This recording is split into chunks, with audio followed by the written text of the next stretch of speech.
서울 망원동의 뒷골목은 새벽이 먼저 찾아오는 동네였다.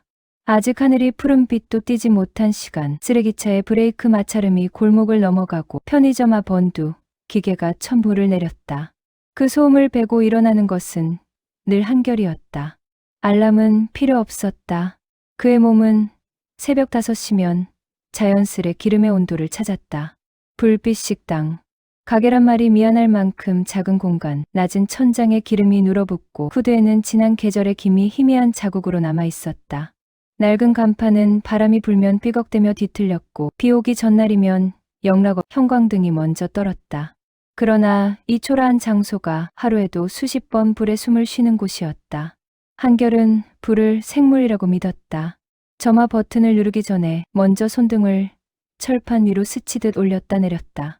미세한 찻숟가락의 온도 차를 구별하듯 불이 켜지기 전 금속의 냄새를 맡아 보정했다. 황동 손잡이의 열이 손바닥을 간지릴 때 그는 불을 켰다.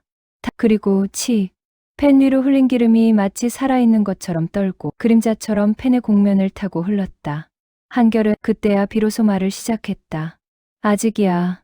기름이 치익에서 지글로 바뀌는 그 사이 아주 짧은 12초의 구간이 있었다. 그는 그것을 불의 숨이라고 불렀다.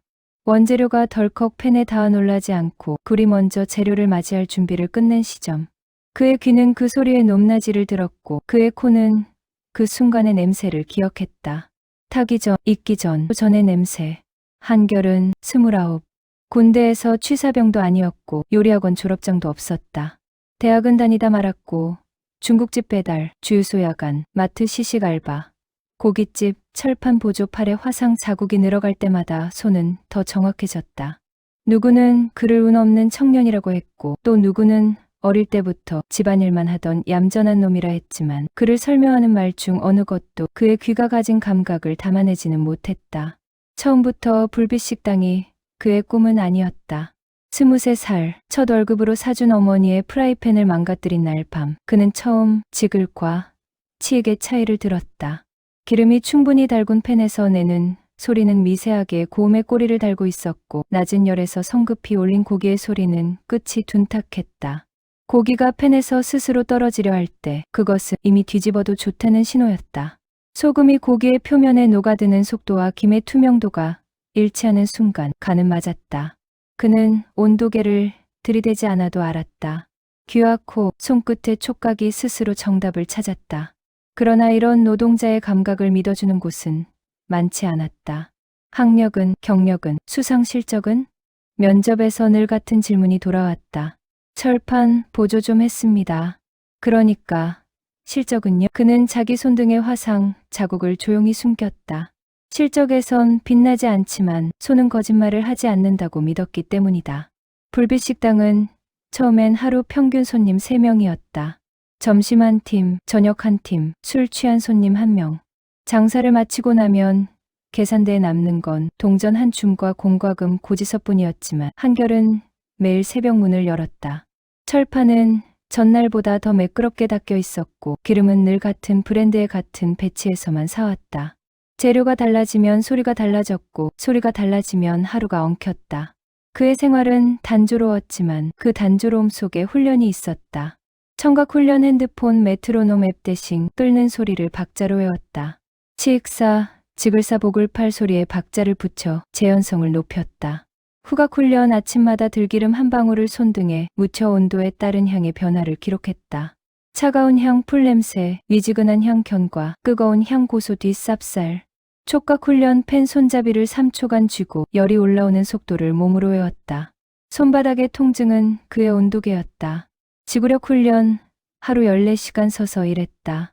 물컵 하나로 버티는 날도 있었다. 저혈당으로 눈앞이 까매질 때 그는 펜을 내려놓지 않았다. 한결에게 불은 신앙이었다. 어머니에게 불은 생계였지만 아들에게 불은 언어였다. 불은 무서워해야 해. 어머니는 늘 말했다. 불은 사람을 삼켜. 하지만 잘 쓰면 살려. 그 말은 그의 몸 안에서 다른 문장으로 번역됐다. 불은 사람을 익히지 않는다. 사람을 데운다. 그렇다고 그에게 여유가 생긴 건 아니었다. 메뉴는 늘 비슷했고 평일 오후엔 손님이 없었다.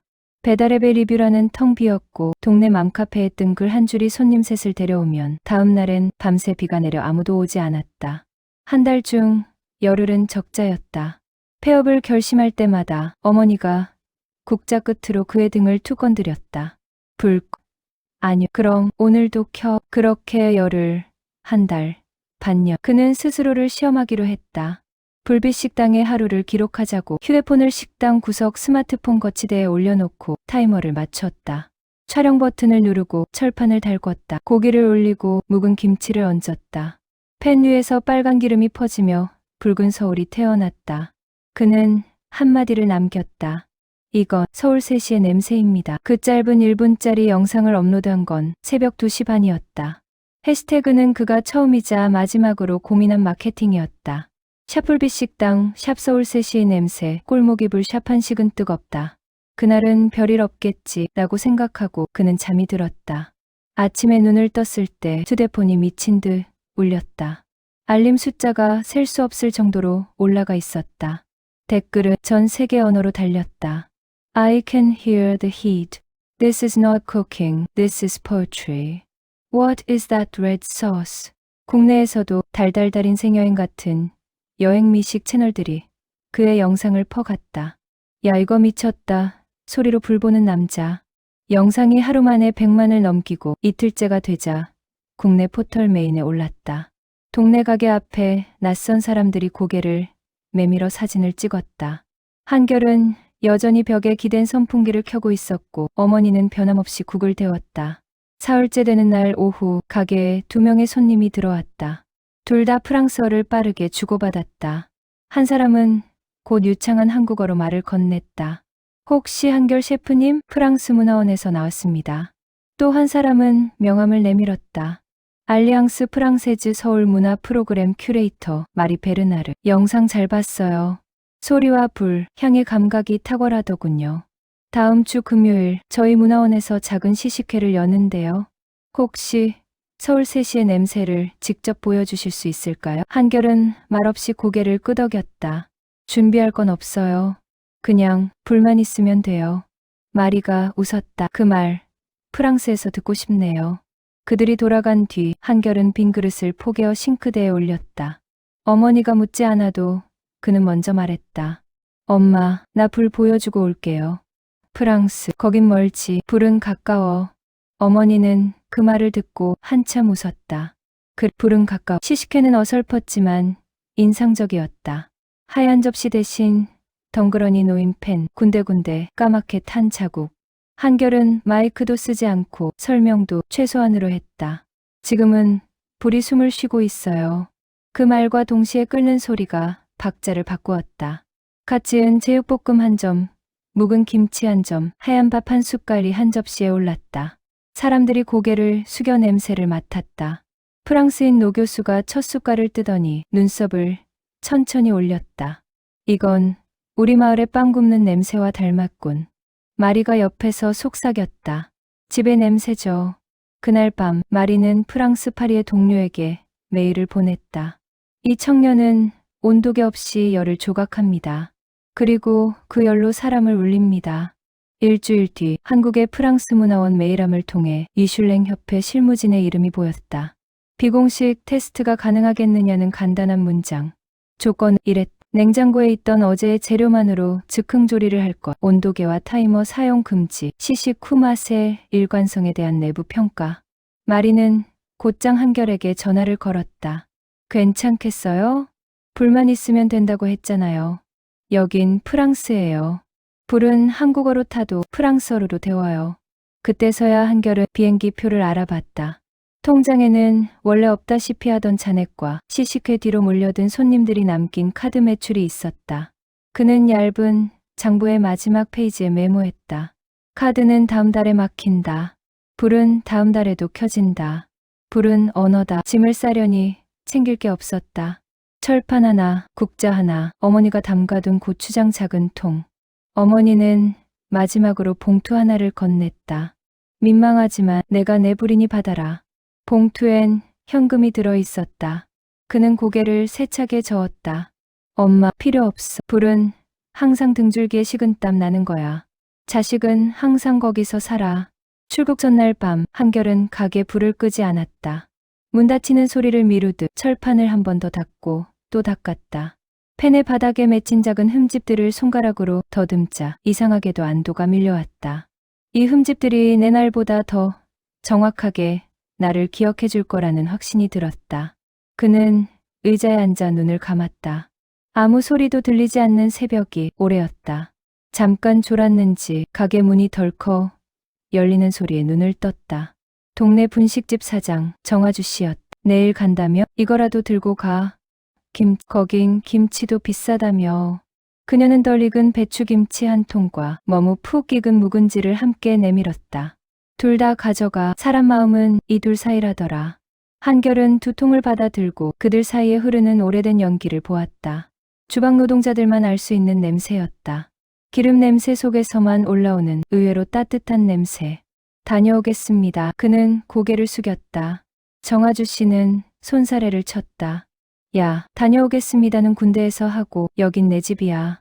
얼른 갔다 와. 그날 밤 늦게 가게 앞 골목에 조용히 서 있던 작은 검은 차 한 대가 떠났다. 운전자는 프랑스 문화원 큐레이터 말이었다. 내일 공항까지 바래다 줄게. 새벽인데요.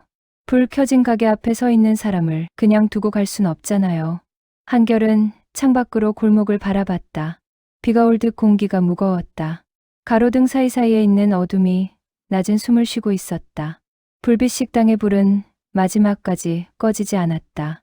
그는 자리에서 일어나 철판을 향해 작게 인사했다. 다녀오겠습니다. 샤르드골로 향하는 비행기 표에는 그의 이름이 흐릿하게 박혀 있었다.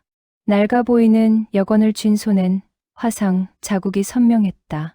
출국장 앞에서 어머니와 마리는 나란히 서 있었다. 한결은 두 사람의 얼굴을 번갈아 보다가 익숙한 말 대신 다른 말을 꺼냈다. 불은 내가 들고 갈게요. 어머니가 웃었다. 불은 원래 내 거다. 그 순간 휴대폰이 진동했다. 보낸 사람 맥칠렌 시크리테리엇 페리스. 문자 메시지 한 줄. 비공식 테스트 금요일 10시. 장소는 라투르 블랑쉐 호텔. 준비물은 당신의 감각. 한결은 천천히 읽고 문자를 지웠다. 지우는 데에는 이유가 있었다. 확신을 핑계 삼지 않기 위해서였다. 사람들이 그를 믿지 않아도 불만은 그를 믿어줄 테니까. 그는 한 번 더 어머니의 눈을 바라보고 마리에게 고개를 끄덕였다. 수화물을 맡긴 뒤 보안 검색대로 향하는 발걸음은 이상하리만큼 가벼웠다. 불빛 식당의 마지막 불이 그의 등 뒤에서 조용히 흔들렸다. 그 불빛이 등허리를 떠밀었다. 비행기가 활주로를 달리기 시작했을 때 한결은 창문에 이마를 댔다. 검은 땅이 빛의 점들로 바뀌고 도시가 뒤로 흘렀다. 그가 중얼거렸다. 서울 3시의 냄새, 파리에서도 들리겠지. 그는 눈을 감았다. 귀한 깊숙이 기름이 치며 터지는 소리가 아주 선명하게 들렸다. 그 소리는 바다를 건너 대서양의 찬 공기 속에서도 변하지 않았다. 불은 언어였고 그는 그 언어를 이미 유창하게 구사하고 있었다. 샤르드골 공항에 내린 순간 공기가 달랐다. 한결은 잠시 숨을 멈췄다. 한국의 공기와는 결이 달랐다. 버터와 와인, 크림의 냄새가 섞여 있었다. 이건 불이 꺼진 공기야. 그의 코끝이 미묘하게 찡했다. 불이 없는 세상은 너무 조용했다. 프랑스 사람들의 얼굴은 창백했고 손에는 열이 없었다. 짐 가방은 작았다. 안엔 낡은 철판과 고추장, 된장, 들기름이 있었다. 그는 그것들이야말로 자신의 전부라고 생각했다. 주머니엔 여권 한 권, 그리고 어머니가 마지막에 넣어준 편지 한 장이 있었다. 불은 항상 사람을 향해야 한다. 공항 밖으로 나서자 찬바람이 코를 때렸다. 낯선 말들이 쏟아지고 택시기사들은 손짓으로 요금을 흥정했다. 한결은 작은 종이에 적힌 주소를 보여줬다. 라투르 블랑쉐 호텔, 파리 89. 운전기사는 짧게 웃었다. 미슐랭 셰프들이 모이는 곳이지. 거기에 너 같은 꼬맹이가 왜 가는 거야? 불을 보여주러요. 기사의 웃음이 더 커졌다. 불, 여긴 가스도 감정도 모두 조절하는 나라야. 불은 위험하지. 창밖의 도시가 흘러갔다. 회색 건물, 정제된 거리, 사람들은 무표정했다. 여긴 불을 무서워하는 도시구나. 그는 고개를 떨궜다. 그럼 더 크게 짚혀야지. 라투르블랑쉐 호텔은 실제로 하얀 탑이라는 이름에 걸맞게 하얗고 거대했다. 호텔 안은 향수 냄새와 크림 냄새로 가득 차 있었다. 정교한 조명 아래 미슐랭 셰프들이 모여 있었다. 각자 자기 앞치마에 별을 달고 서로의 명함을 교환하며 웃었다. 한결은 그 사이에서 철판이 든 낡은 가방을 끌었다. 몇몇 셰프들이 그를 힐끗 쳐다보며 낮게 속삭였다. 저기 봐, 동양인이야. 불맛이라니 웃기지도 않네. 길거리 포장마차 요리사라며? 그 말들이 칼날처럼 날아왔다. 하지만 그는 웃었다. 그가 불빛 식당에서 들은 말보다야 부드러웠다. 불맛? 그건 연기 맛이야. 한국 요리는 자극만 있지 예술은 없지. 그래, 자극이지. 하지만 사람은 자극으로 살아. 행사 첫날 미슐랭 협회 관계자들이 참가자 소개를 했다. 이름, 국적, 대표 요리, 대한민국, 한결, 대표 요리 서울 3시의 냄새. 청중이 웃음을 터뜨렸다. 이게 요리 이름이라고? 그냥 길거리 냄새잖아. 그 웃음 사이 한결의 눈빛이 잠시 흔들렸다. 하지만 그는 고개를 들었다. 오늘 이 자리에서 불로 말을 해보겠습니다. 통역사가 그 말을 프랑스어로 옮기자 객석이 잠시 조용해졌다. 불로 말을 한다고? 그런 건 예술이 아니라 위험이야. 다음날 새벽 한결은 호텔 밖의 시장으로 나섰다. 마르쉐, 생트루앙. 살아있는 재료 냄새가 가득했다. 그는 손끝으로 토마토를 만져보았다. 물렁했다. 마늘은 단단했다. 고기를 손바닥 위에 올리고 냄새를 맡았다. 이건 3일 묵었군. 상인은 놀라서 물었다. 어떻게 알았지? 냄새가 변했어요. 아직 상하지 않았지만 불이 없으면 곧 죽겠어요. 그 말에 상인은 잠시 그를 바라보다가 미소를 지었다. 이 아이 진짜 요리사구나. 프랑스 문화원 담당자 마리가 그를 찾아왔다. 당신 영상 봤어요. 그 치익하는 소리 마치 음악 같았어요. 불은 악기예요. 다만 연습이 조금 더 위험하죠. 그녀는 웃으며 말했다. 내일 협회 실무진 시식회가 있어요. 그걸 통과하면 공식 무대에 설 수 있을 겁니다. 시식회 날 그에게 주어진 재료는 버려질 뻔한 식자재였다. 마리의 동료가 말했다. 이건 이틀 묵은 닭고기야. 냄새가 조금 났지? 하지만 다른 참가자들은 거절했어. 한결은 미소 지었다. 불은 이런 걸 위해 있는 거예요. 그는 팬을 달궜다. 기름이 살짝 연기를 냈다. 그는 냄새를 맡고 불을 줄였다. 지금은 불이 숨을 쉬는 중이에요. 사람들이 그의 행동을 지켜봤다. 그는 마늘을 넣고 된장 한 스푼을 떨어뜨렸다. 불이 살아났다. 칙. 냄새가 퍼졌다. 불쾌한 닭 냄새는 사라지고 고소한 향이 공기를 채웠다. 그는 마지막에 고추장을 한 점 묻혀 마무리했다. 시식 담당이 한 입 먹고 말했다. 이건 쇠고기보다 맛있어요. 그날 오후 미슐랭 협회 본부의 실무진 회의록에는 짧은 문장이 적혔다. 감각의 정확성, 인간 센서 이상. 실험적이나 검증할 가치 있음. 그리고 다음날 공식 초청이 떨어졌다. 라투르블랑쉐의 무대에 오르세요. 한결은 그 종이를 손에 쥐고 오래 바라봤다. 손끝이 뜨거웠다. 이제 진짜 불을 켜야겠군요. 무대, 리허설 날. 그는 10명의 셰프들 사이에 섰다. 브리엘, 마르셀, 루소 모두가 세계의 상징이었다. 그리고 모두 그를 아래로 봤다. 하지만 한결은 눈을 내리깔지 않았다. 그는 그들의 손을 봤다. 부드럽고 하얗고 깨끗했다. 저 손엔 불이 없구나. 심사위원장이 말했다. 이번 대회의 주제는 열에 있지. 불을 두려워하는 자는 떠나라.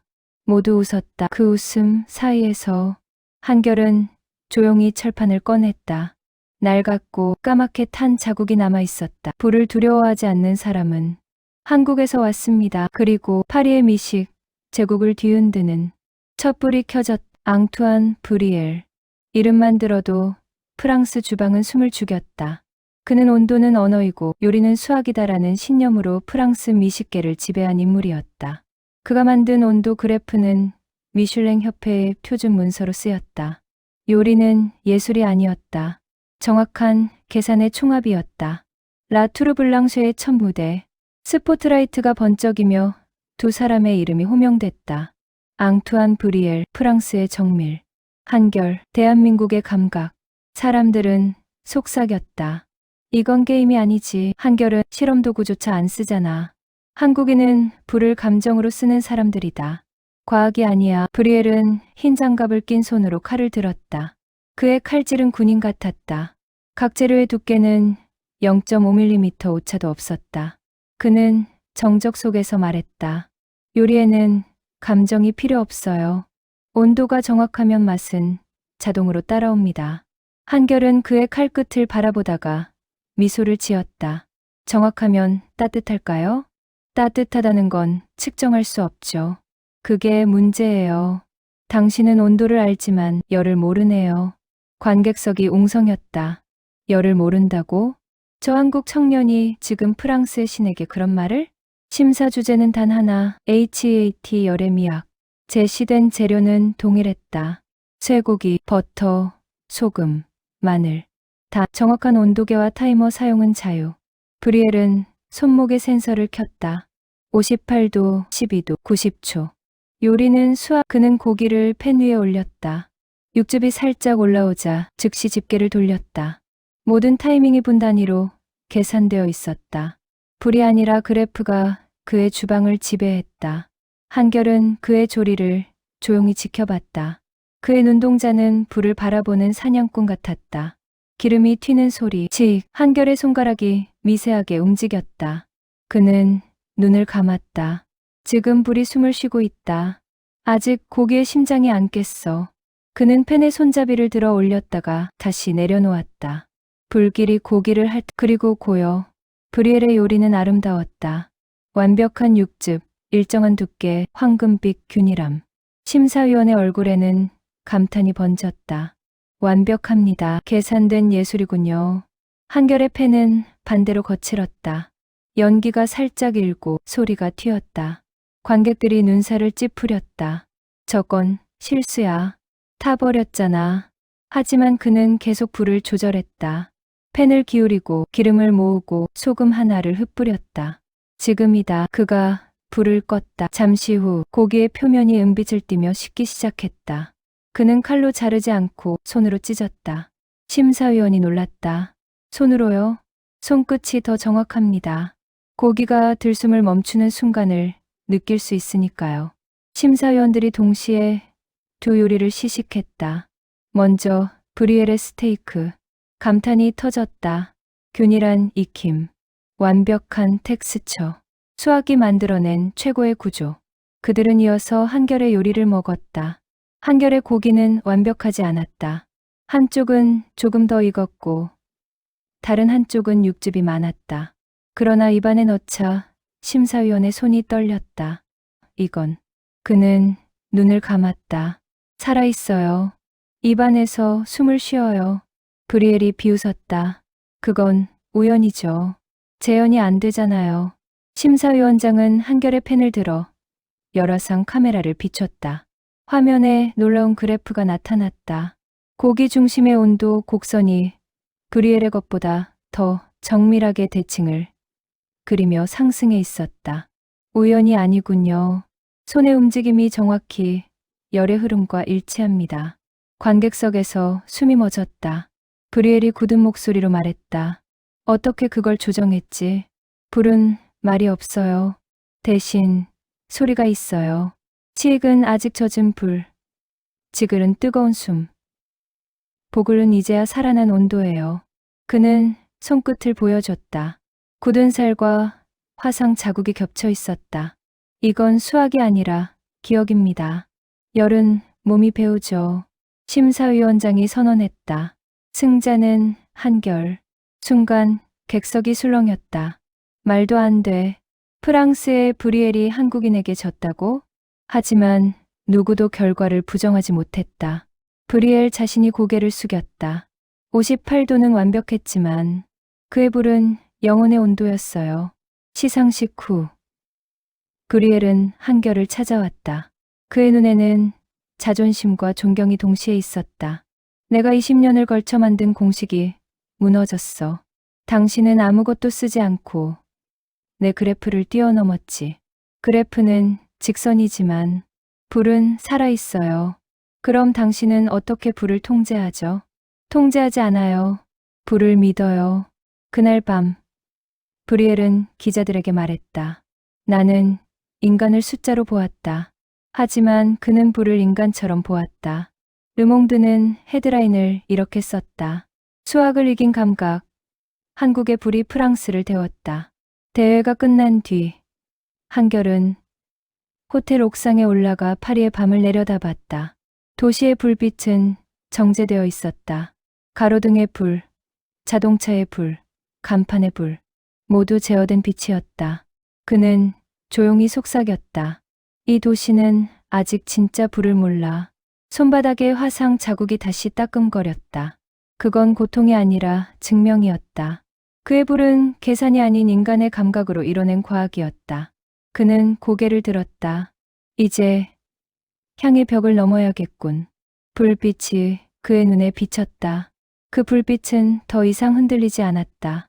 이제 파리의 하늘 아래에서 한국의 불이 살아 숨쉬고 있었다. 그날의 무대는 꽃의 향기로 가득했다. 벽에는 흰 장미와 라벤더가 걸려 있었고 조명은 부드럽게 사람들의 피부 위를 흐르고 있었다. 그 공간 전체가 마치 향수 병속 같았다. 그리고 그 중심에 소피 마르셀이 서 있었다. 향의 여왕. 그녀는 프랑스 미식계의 우아함 그 자체였다. 그녀의 요리는 향으로 사람의 감정을 이끌었다. 먹기 전 향으로 울리고 맛은 그 뒤를 따랐다. 그녀가 손에 들고 있는 건 향수병이었다. 요리 전에 향을 분사하고 식재료에 흡착시켰다. 그녀의 목소리는 고요했다. 요리는 기억을 자극해야 합니다. 그런데 자극은 조심스러워야 하죠. 그녀의 시선이 한결에게 닿았다. 당신의 요리는 너무 강렬하대요. 향보다 소리를 믿는다고 들었어요. 그건 거칠어요. 아름답지 않아요. 한결은 웃었다. 아름다움이 꼭 조용해야 하는 건 아니죠. 불의 냄새는 사람을 자극하지만 향은 사람을 감싸요. 그럼 오늘은 감싸지 말고 껴안아 보죠. 관객석에서 작게 웃음이 터졌다. 하지만 한결은 진지했다. 그는 불빛 식당에서 김치찌개를 끓일 때의 그 냄새, 비 오는 날 후드 밑에서 들이마신 연기의 맛을 기억하고 있었다. 그건 누구에게도 설명할 수 없는 사람 냄새였다. 대결 주제는 센터, 심사 기준은 단순했다. 향으로 감정을 건드릴 수 있는가? 단, 향수나 인공향 첨가 금지. 소피의 요리는 마치 시술 같았다. 하얀 접시 위에 담긴 건 로즈, 크림 리조또. 식탁에 올려지기도 전에 장미와 바닐라의 향이 공기를 채웠다. 심사위원들이 눈을 감았다. 섬세하군요. 부드러워요. 향만으로 마음이 녹습니다. 한결은 잠시 그녀의 요리를 바라봤다. 정말 아름다웠다. 하지만 너무 깨끗했다. 인간의 체온이 닿지 않은 향이었다. 그는 자신의 재료를 꺼냈다. 된장, 마늘, 고추장. 사람들이 웅성거렸다. 이걸 무대에서 쓰겠다고? 냄새로 모두를 죽이겠다는 건가? 한결은 대답하지 않았다. 그는 팬을 달궜다. 기름이 살짝 연기를 냈다. 그는 된장을 넣었다. 칙. 불이 잠시 폭발했다. 순간 냄새가 퍼졌다. 진하고 쿰쿰하고 깊었다. 심사위원 몇 명이 코를 막았다. 너무 강하잖아. 소피가 미소를 지었다. 그건 향이 아니라 공격이에요. 한결은 조용히 말했다. 이건 공격이 아니라 귀향이에요. 그는 구운 마늘을 으깨 팬에 넣었다. 마늘의 향이 불에 닿으며 달콤하게 변했다. 마늘이 탄다고 생각하죠? 하지만 그건 설탕처럼 캐러멜이 되는 순간이에요. 그는 손목을 살짝 꺾어 들기름을 흩뿌렸다. 들기름의 향이 공기를 감싸자 된장의 거친 냄새는 어느새 부드럽게 녹았다. 그는 그릇을 들고 심사위원 앞에 내밀었다. 이건 서울의 오후 냄새입니다. 심사위원 중 한 명이 물었다. 설명해 주실 수 있나요? 골목길 김치찌개 냄새가 비에 젖은 아스팔트에 닿을 때 아이들이 학교에서 돌아오고 어머니가 문을 여는 냄새예요. 그 말에 객석이 조용해졌다. 소피가 코를 가까이 대고 향을 맡았다. 처음엔 거부감이 밀려왔다. 된장의 진한 냄새, 마늘에 타는 냄새, 기름의 무게. 하지만 그 다음 순간 그녀의 눈이 떨렸다. 무언가가 기억 속에서 일어났다. 이건 그녀의 목소리가 흔들렸다. 이건 어린 시절이에요. 그녀의 눈에서 눈물이 떨어졌다. 어머니가 병원에 있었어요. 그날 밤 나는 향수를 뿌렸죠. 그 냄새가 싫었어요. 그런데 지금 이 냄새는 따뜻하네요. 그녀는 울면서 말했다. 이건 향이 아니라 사람의 품이에요. 심사위원들이 모두 고개를 숙였다. 그 중 한 명이 말했다. 이건 향의 정복이 아니라 향의 회복입니다. 또 다른 심사위원이 손을 들었다. 이 냄새는 삶이에요. 소피는 눈물을 닦고 한결의 손을 잡았다. 당신은 불로 향을 만들었어요. 향은 불이 만든 기억이에요. 그녀가 미소를 지었다. 오늘 내가 배웠어요. 향은 감싸는 게 아니라 기억을 꺼내는 것이군요. 그날 이후 소피 마르셀은 자신의 향수 브랜드에서 Korean Fire No 이를 출시했다. 그 병에는 이렇게 적혀 있었다. Burnt soybean, grilled garlic, rainy asphalt memory of Seoul. 프랑스 언론은 열광했다. 된장의 냄새가 향수가 되다. 한국의 불이 후각의 제국을 뒤흔들었다. 한결은 인터뷰에서 이렇게 말했다. 향은 냄새가 아니에요. 사람이 살았다는 증거예요. 기자가 물었다. 그럼 당신에게 불은 뭔가요? 그는 잠시 생각하다가 대답했다. 불은 기억을 태워서 향으로 만드는 기술이에요. 그 향은 결국 사람의 온도예요. 대회 후 파리거리에 된장 냄새가 난다는 소문이 돌았다. 지하철에도 시장에도. 하지만 아무도 코를 막지 않았다. 사람들은 그 냄새를 맡고 이상하게 마음이 편해진다고 말했다. 그건 집 냄새야. 엄마 품 같아. 며칠 뒤 한결은 라투르블랑쉐 호텔의 복도에서 소피를 다시 만났다. 그녀는 그에게 작은 향수 병을 건넸다. 이건 당신의 불로 만든 향이에요. Souvenir du feu, 불의 기억. 한결은 웃으며 받았다. 감사합니다. 하지만 불은 병에 담기지 않아요. 그녀가 고개를 끄덕였다. 그래서 향이 아니라 사람에게 남는 거겠죠. 한결이 복도를 걸어 나가자 그의 뒤로 남은 냄새가 은은하게 피어올랐다. 된장, 마늘, 들기름, 그리고 눈물. 파리의 향의 제국은 그날 완전히 뒤집혔다. 더 이상 향은 꽃과 향수의 영역이 아니었다. 그것은 사람의 기억과 체온의 영역이 되었다. 라투르블랑쉐 호텔의 마지막 무대. 관중석은 이미 전장의 공기였다. 전 세계 언론이 몰려 있었고 심사위원들의 눈빛은 매서웠다. 대회 최종전. 단 한 번의 요리로 누가 열의 왕좌를 차지할지가 결정되는 순간이었다. 한쪽에는 프랑스의 신 앙드레 루소. 40년간 3스타를 단 한 번도 잃지 않은 남자. 그의 주방은 법과 같았다. 요리는 신성했고 규율은 절대적이었다. 그는 인간이라기보다 완벽을 구현한 시스템에 가까웠다. 그리고 반대편에는 한국의 뒷골목에서 불을 듣던 한결이 있었다. 그의 펜은 여전히 낡았고 손에는 화상 자국이 남아 있었다. 그가 펜을 꺼내자 관중석에 셀 수 없는 카메라가 동시에 그를 비췄다. 저게 세계의 마지막 도전자라니. 고작 된장과 마늘로 세계를 바꾸겠다는 건가? 루소가 먼저 입을 열었다. 나는 40년 동안 요리를 해왔지만 감정을 넣은 적은 단 한 번도 없었네. 그의 프랑스어는 무겁고 느렸다. 감정은 요리를 망치네. 온도와 시간, 그것만이 진실이지. 한결이 조용히 대답했다. 감정이 없는 불은 식은 불이에요. 루소가 미소를 지었다. 불은 조절해야지. 느끼는 게 아니야. 조절하려는 순간 불은 죽습니다.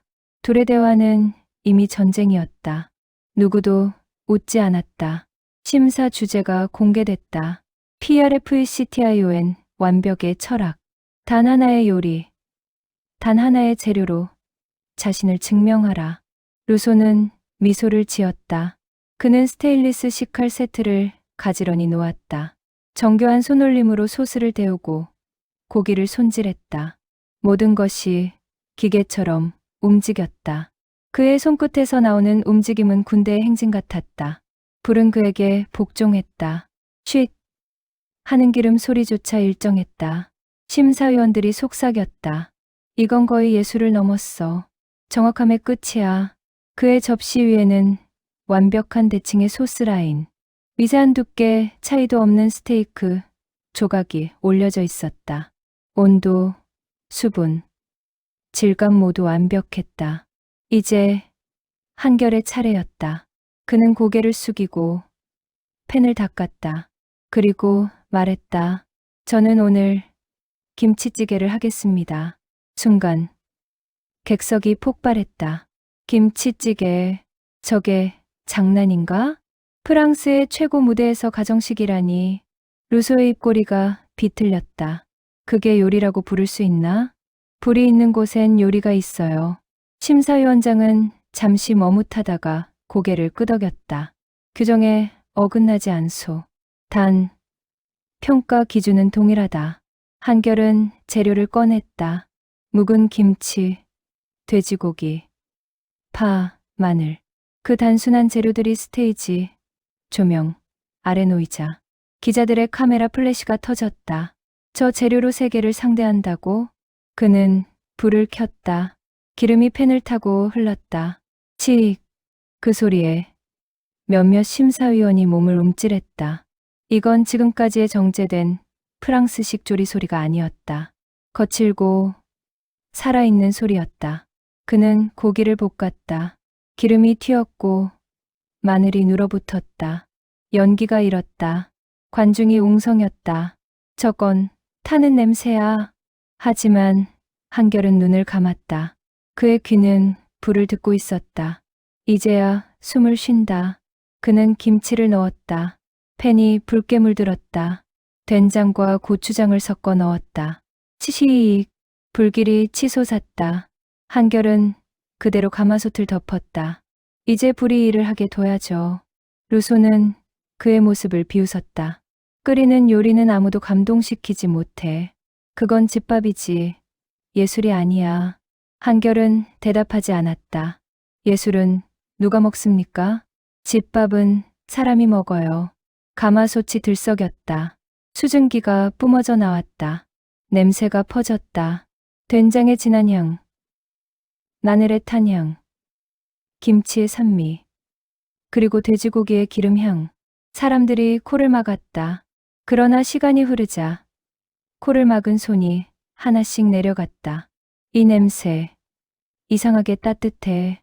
마치 어릴 때 부엌 같아요. 비 오는 날 엄마가 부르던 냄새야. 심사위원이 한결에게 다가왔다. 이건 단순한 음식이 아니군요. 한결이 미소 지었다. 김치찌개는 단순하지만 그 안엔 사람의 인생이 다 들어있어요. 그는 그릇을 내밀었다. 김이 모락모락 피어오르고 있었다. 식기 전에 드세요. 불이 아직 살아있을 때 심사위원이 숟가락을 들었다. 첫 숟갈이 입에 닿는 순간 그들의 표정이 변했다. 눈이 흔들리고 입술이 떨렸다. 누군가는 고개를 숙였고 누군가는 눈을 감았다. 따뜻해요. 혀가 아니라 마음이 움직입니다. 루소가 코웃음을 쳤다. 그건 향수지. 미식이 아니야. 그는 한결의 찌개를 한 입 떠먹었다. 그리고 멈췄다. 숨을 들이마시더니 아무 말도 하지 못했다. 눈가가 붉어졌다. 이건 어머니의 수프야. 그는 한동안 아무 말도 하지 못했다. 그의 손이 떨리더니 그는 조용히 숟가락을 내려놓고 무대 중앙으로 걸어갔다. 그리고 무릎을 꿇었다. 관중이 숨을 죽였다. 40년간 신으로 불리던 남자가 한결 앞에 무릎을 꿇은 것이다. 나는 완벽을 찾았지만 그 완벽엔 사람이 없었다. 당신은 불로 인간을 요리에 넣었어. 나는 오늘 비로소 맛을 느꼈네. 심사위원장이 손을 들었다. 승자는 대한민국의 한결. 순간 객석이 폭발했다. 사람들이 일어났다. 카메라 셔터가 폭풍처럼 터졌다. 불맛의 제국이 프랑스를 무너뜨렸다. 된장, 김치, 마늘이 세계의 중심에 섰다. 르몽드의 헤드라인은 이렇게 적혔다. 한국의 불이 프랑스의 별을 녹였다. 시상식 후 루소는 한결에게 다가왔다. 나는 요리에서 신이 되고 싶었지만 너는 사람을 요리로 만들었구나. 한결은 웃었다. 불은 신의 영역이 아니라 사람의 것이죠. 그날 밤 미슐랭 협회는 새로운 선언을 했다. 요리의 완벽함은 정확함이 아니라 온도의 진심이다. 모든 조명이 꺼지고 무대가 비워졌다. 한결은 혼자 남아 가마솥을 닦고 있었다. 그의 손이 여전히 뜨거웠다. 불은 사람을 익히지 않는다. 사람을 데운다. 그가 속삭였다. 그 말은 프랑스의 밤 공기 속으로 스며들었다. 그날 이후 프랑스의 모든 주방에서는 온도계 대신 불의 숨소리를 들으려는 요리사들이 늘어났다. 며칠 뒤 기자회견장에서 한결에게 한 외신 기자가 물었다. 이제 세계 최고가 되었는데 다음은 무엇입니까? 그는 잠시 생각하더니 웃었다. 이제 돌아가야죠. 진짜 불이 있는 곳으로. 파리의 하늘 아래 하얀 연기가 천천히 떠올랐다. 그건 연기였지만 동시에 하나의 깃발이었다. 누구도 꺼뜨릴 수 없는 한국의 불이었다. 파리의 겨울은 유난히 차가웠다. 미슐랭 협회의 시상식이 끝난 다음 날 한결은 호텔 방 창가에 앉아 있었다. 유리창 너머로 흩날리는 눈발이 천천히 내려앉고 있었다. 밤새 울려 퍼진 환호성은 이미 사라졌지만 그의 귀에는 아직도 불의 소리가 들렸다. 칙! 고기 위로 번지는 그 소리. 세계를 뒤흔든 단 하나의 리듬. 책상 위엔 트로피와 인증서가 가지런히 놓여 있었다. 그 아래엔 한 통의 편지가 있었다. 보낸 사람, 어머니, 결아.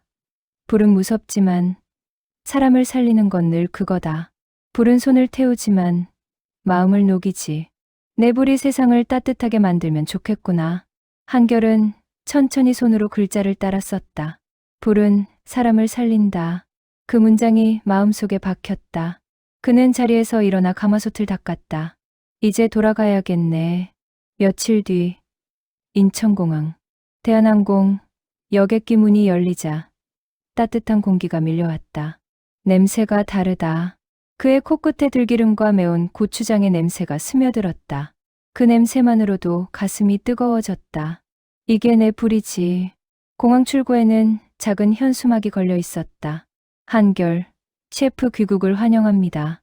하지만 그가 찾은 건 카메라가 아니었다. 그의 눈은 단 한 사람을 찾고 있었다. 작은 체구에 여인이 손을 흔들었다.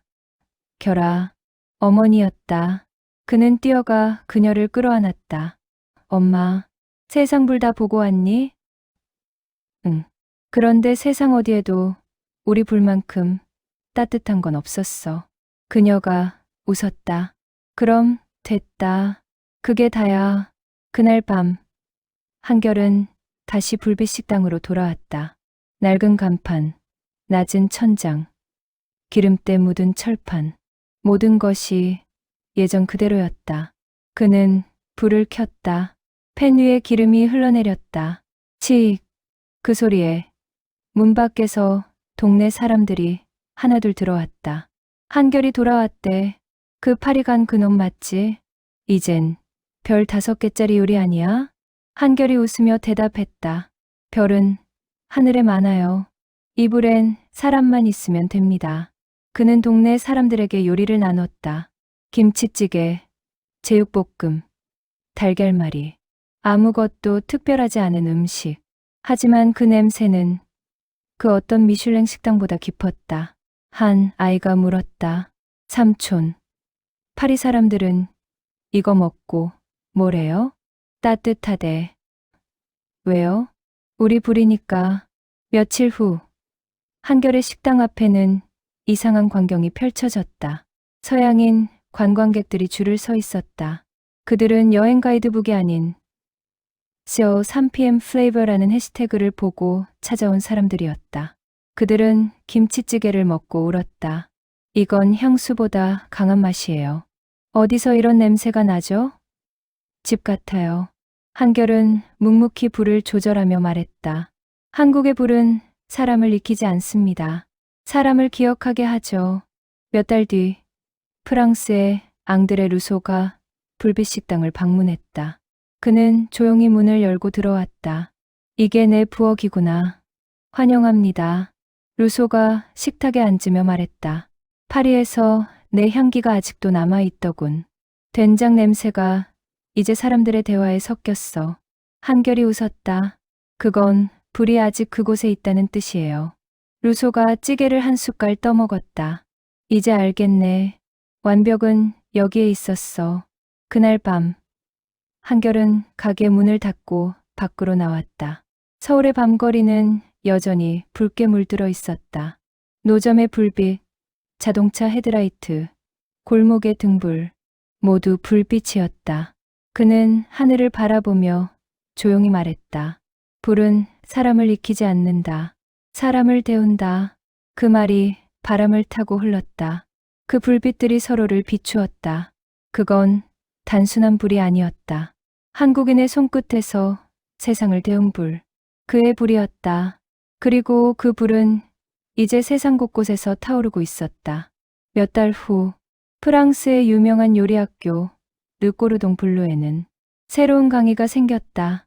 Heat as Memory Korean Fire Philosophy. 강사 한 크. 교실 앞에는 전 세계의 젊은 셰프들이 앉아 있었다. 그들 앞에서 한결은 펜을 달궜다. 불은 도구가 아닙니다. 그의 목소리는 단호하고 따뜻했다. 불은 언어예요. 당신이 사람을 얼마나 사랑하는가를 말해주는 언어죠. 학생들이 숨죽여 그를 바라봤다. 그는 펜을 들어 올리며 말했다. 이건 한국의 불이에요. 이 불은 사람의 마음을 녹이죠. 그리고 오늘 그 불을 여러분에게 나눠드립니다. 그 순간 펜에서 불꽃이 피었다. 작은 불이었지만 그 불은 학생들의 눈빛에 반사되어 하나씩 번져갔다. 그건 이제 더 이상 한결의 불이 아니었다. 사람의 불, 세상의 불이었다. 시간이 흘러 불빛 식당은 여전히 그 골목에 남아 있었다. 간판은 더 낡았지만 불은 더 밝았다. 낯선 관광객도 오래된 단골도 그 불 앞에 앉으면 모두 같은 표정을 지었다. 따뜻한 표정. 한결은 불을 바라보며 미소를 지었다. 세상에서 제일 강한 불은 사람을 태우는 불이 아니라 사람을 데우는 불이다. 불이 타올랐다. 그 빛이 창밖으로 번졌다. 서울의 밤이 세상을 비췄다.